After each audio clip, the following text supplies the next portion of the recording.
बहनों भाइयों नमस्कार, जय माता की। मैं हूं पंडित दिनेश नारायण पांडे और आप देख रहे हैं अपना लोकप्रिय चैनल ग्रहवाणी। हाजिर हूं एक बहुत ही रोचक ज्योतिषीय विषय के साथ में। बहनों भाइयों, एक दिमाग में हमेशा एक प्रश्न चला करता है कि आखिर भगवान ने हमें क्या दे करके भेजा है, क्या हमारे अंदर खासियत है जो आज तक हम समझ नहीं पाए हैं। और ये बिल्कुल सही बात है कि ईश्वर कुछ लोगों को ही इस तरह की विशेष गिफ्ट दिया करते हैं, पुरस्कार दिया करते हैं, जो आपकी जन्म कुंडली से पता लगता है और यही आपकी विशेषता होती है। कैसे देखा जाता है इस पुरस्कार को जो ईश्वर ने हमारे लिए विशेष रूप से चुना है और वो विशेष क्षमता हमें प्रदान करी है ईश्वर की शक्ति ने, तो कैसे देखेंगे। बहनों भाइयों, तीसरे भाव से हम इस चीज को देखते हैं कि ईश्वर ने ऐसा कौन सा विशेष गुण हमें दिया है जिसका हम सदुपयोग करके अपने जीवन में विशेष रूप से सफल हो सकते हैं। जन्म कुंडली के तृतीय भाव में जिसके भी सूर्य होता है उसका सच्चा साथी होता है उसका कॉन्फिडेंस, उसके शरीर की सक्रियता, उसके शरीर की फिटनेस। और यही आपका ईश्वर के तरफ से दिया हुआ गिफ्ट है और इस गिफ्ट का आप सही ढंग से उपयोग करें। आपके तीसरे भाव में सूर्य है तो सेल्फ कॉन्फिडेंस अपना हमेशा मजबूत रखिए, क्योंकि यही एक आपका ऐसा साथी है जो आपको हार में भी जीत दिला देगा। और किसी की जन्म कुंडली में तृतीय भाव में चंद्रमा है तो उसके थॉट्स, उसके विचार, उसकी क्रिएटिविटी, उसकी रचनात्मकता और उसका चरित्र, यही है ईश्वर के तरफ से दिया हुआ गिफ्ट। आपकी सोचने की क्षमता, थिंकिंग पावर, आपकी योजनाओं को बनाने की क्षमता, आपकी सूझबूझ, यही है आपका ईश्वर की तरफ से दिया हुआ गिफ्ट जो आप में विशेष है। त्वरित निर्णय लेने की क्षमता जो आप में विशेष है, इसका सही ढंग से सदुपयोग करें और जीवन में सफल हों। जिसकी जन्म कुंडली में तृतीय भाव में मंगल होता है,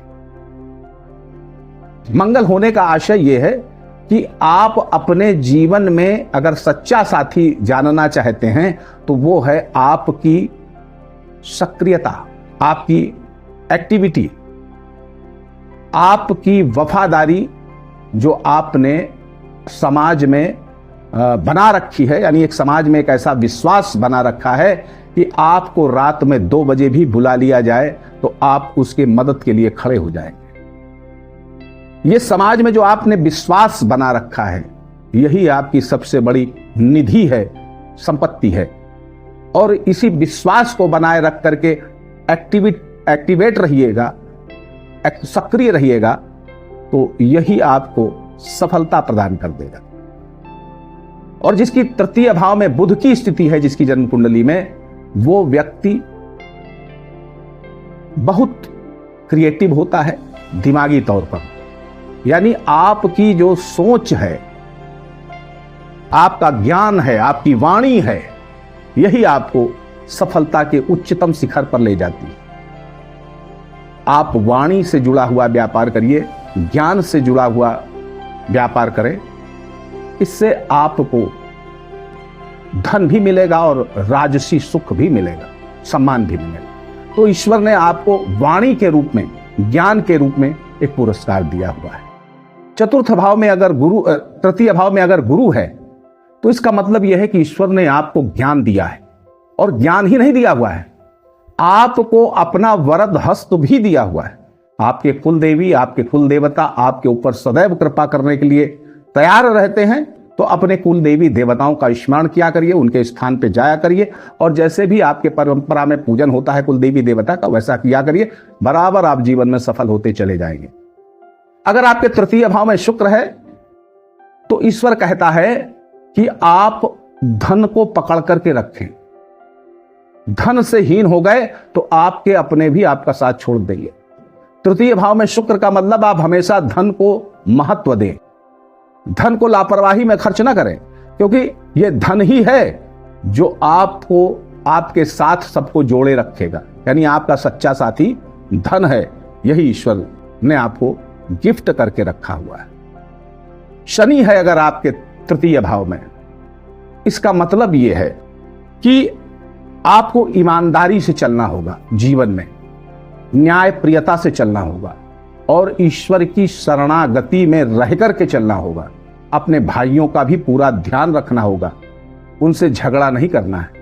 भाइयों का बल आपके लिए सर्वोत्तम रहेगा और यही ईश्वर की तरफ से आपका गिफ्ट है, आपकी ईमानदारी, आपकी न्याय प्रियता। ठगाई का व्यापार करके आप चौपट हो जाओगे, तो न्याय प्रियता, सदाचार, इसको लेकर के चलो, यही ईश्वर की तरफ से आपका गिफ्ट है, आपका सच्चा साथी है। और अगर इस चीज को आप अपने जीवन में अनुभव करें, जितना भी मैंने बताया है सूर्य से लेकर के और शनि के बीच में, ये आप अपने जीवन में महसूस करें, ये बिल्कुल ऐसा ही आपके साथ घटित हो रहा होगा। जैसा भी हो कमेंट में लिख करके बताइएगा जरूर। आप सुखी रहें, समृद्ध रहें, इसी मंगलमयी कामना के साथ एक बार प्रेम से बोलिए जय माता की।